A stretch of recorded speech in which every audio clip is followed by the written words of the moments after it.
The Driftless Area. What is the Driftless? The Driftless Area is an area that was left untouched by the last ice age, which was around 110,000 years ago to 10,000 years ago, between the Paleolithic and Mesolithic ages. It consists of areas of western Wisconsin, southeastern Minnesota, and northern Illinois and Iowa.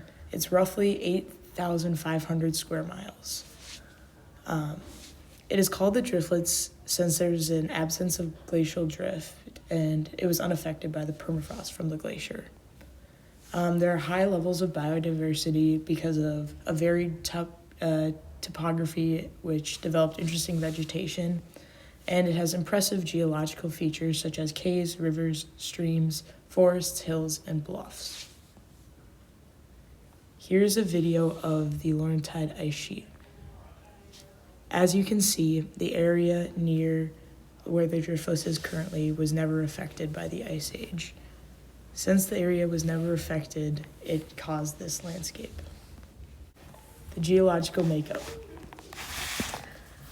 The superficial bedrock comprised of sedimentary rocks deposited during the Cambrian, Ordovician, and Silurian periods. The deep valleys represent what other adjacent glaciated areas of the upper Midwest looked like before the glacier. The limestone of the area contains fossils from the shallow tropical sea from around 500 million years ago. The Baraboo Range in Wisconsin also contains quartzite and rhyolite. Here are some pictures to show what the land looks like currently in the Driftless area. And there's a map of the Driftless area. Wisconsin and Minnesota are two of the 4 states in the Driftless area. In Wisconsin, there is Kickapoo Valley Reserve and the Devil's Lake State Park, which feel untouched as there is lots of biodiversity in the hills and valleys. The rivers are important habitats for a variety of wildlife and bring in lots of tourism. Minnesota is also known as Bluff Country, which is bisected by the Mississippi River. The area is a focus for conservation efforts because of the unique species and habitats that it contains.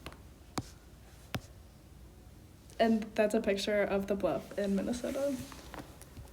All right, and then to end this off, we have a little joke. So, what did the river say to the Driftless area? I can't help but flow with the landscape. This is in reference to all of the rivers that meander throughout the Driftless area. And then here's our sources.